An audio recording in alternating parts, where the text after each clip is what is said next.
The NATO summit is a story that should wake up some of the brainwashed left, because how on earth can people defend the mainstream media on this one?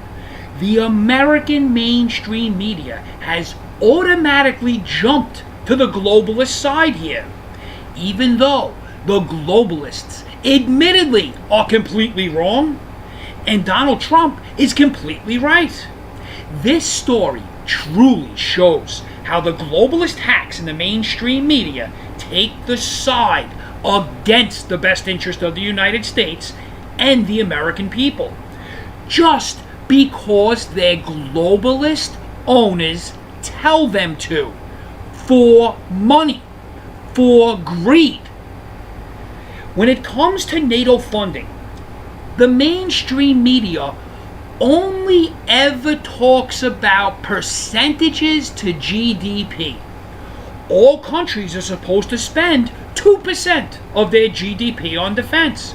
So while America overpays and puts 3.5% to 4% into defense, all other or most other EU countries pay less than 2%, their minimum requirement.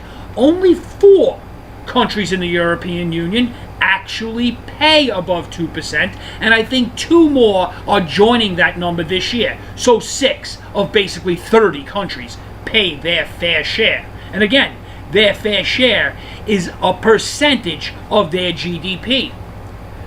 Let's get to the real numbers.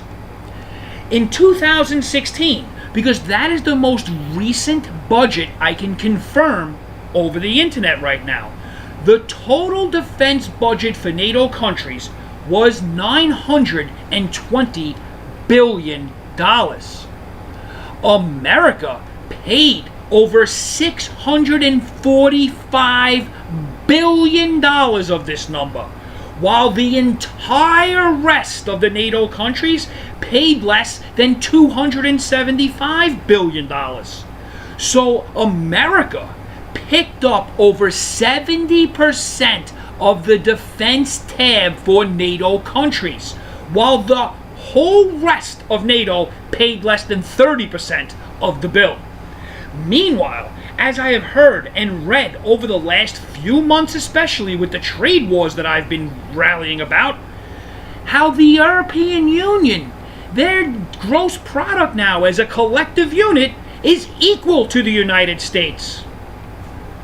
Well then, why aren't they paying half of the bill? If their GDPs equate out to us, why are we paying 70% while they're paying less than 30%?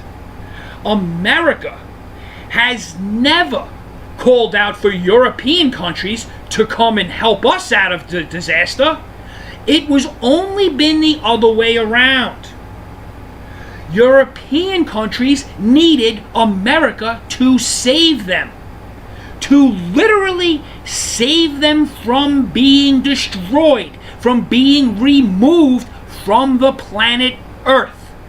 That is why NATO was set up.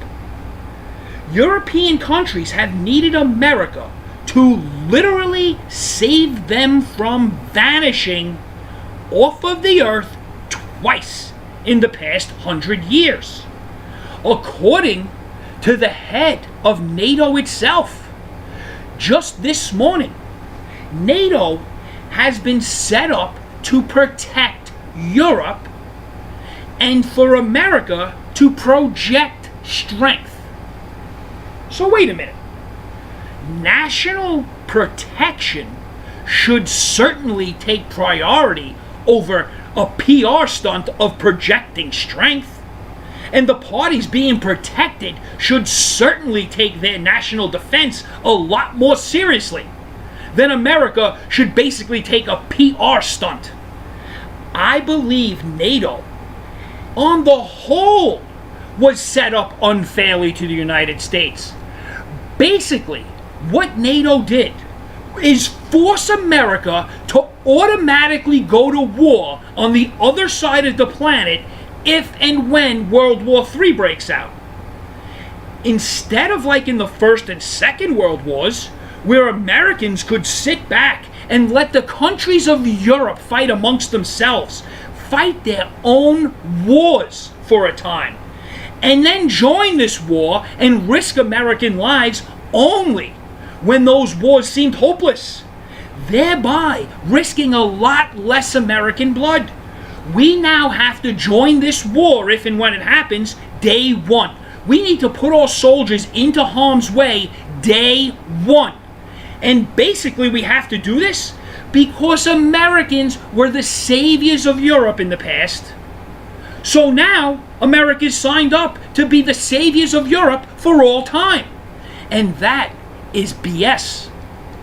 On top of all of this, the Europeans have cheated and bamboozled American leaders for decades now and have literally taken advantage of this agreement to the point that we pay over 70% of the bill.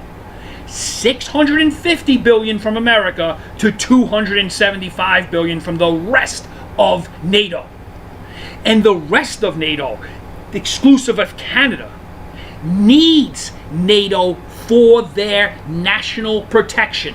America does not need NATO for our protection. Again, we have never had a world war on this side of the planet, and we would not need Europe to come save us. We could take care of ourselves. My true recommendation for NATO and for Americans' participation in NATO is to pull out. Let these European countries defend themselves. And the mainstream media has twisted this view into doing what Russia wants. And that is a total lie. Russia wants America to keep wasting billions of dollars into NATO to weaken our economy so we eventually go bankrupt. The last thing Russia wants for America to do is to stop wasting this money, bring it back home, and solidify our economy and become even stronger. This story has to wake up some of the brainwash left, because how on earth can you not see that Donald Trump and the America First movement is completely right in this issue, and the European Union's globalists are completely wrong? Furthermore, the European Union are not true allies of America. It's the globalists at the European Union that not only have tried to infiltrate and weaken America for decades through their socialist tactics of takeover, but they have now, in the past month and a half, literally acted like an enemy.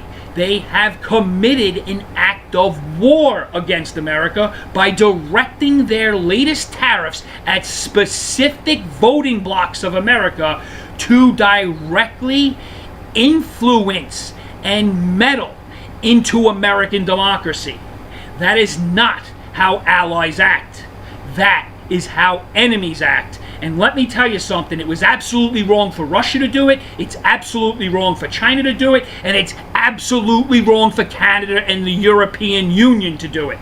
So it's time for America to stand up to all of these enemies of America and let them know exactly where they stand. You should be thanking God America exists if you're Europe. We saved your asses twice and are willing to do it again. And you should be wary if you're Russia or China, because it is time to reach out and punish these countries.